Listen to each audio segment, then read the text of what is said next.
Hello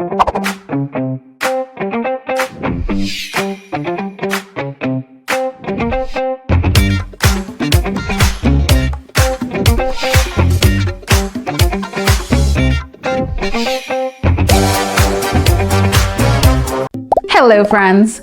I'm sure by now you're aware that we use figurative language every day as we speak, even in our writing. Expressions like piece of cake or it's raining cats and dogs are examples of figurative languages. These figurative languages are not expected to be taken or treated exactly the way they are said. Figurative language adds color to how we speak and write. It also engages the reader. Now let's compare these two write-ups.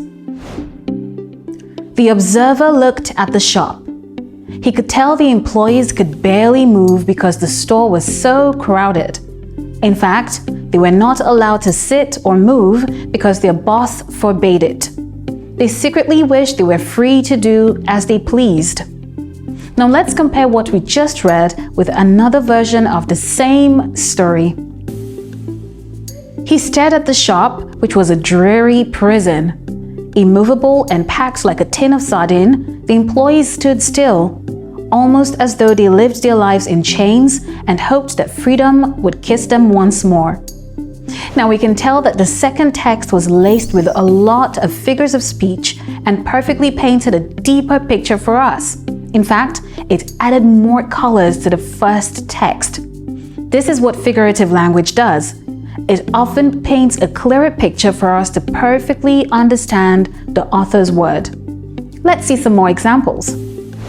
Kate's sorrow vanished as the dove soared high.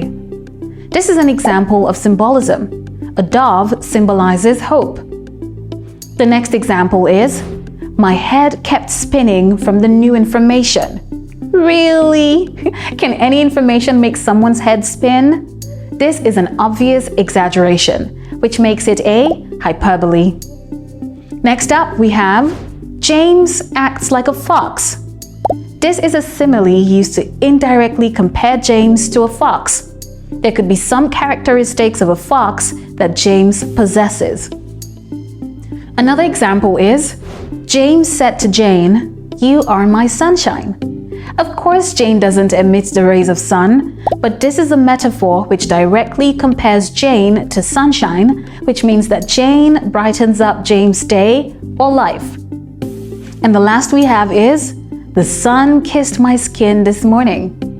This is personification. This happens when we give human characteristics to non-human things.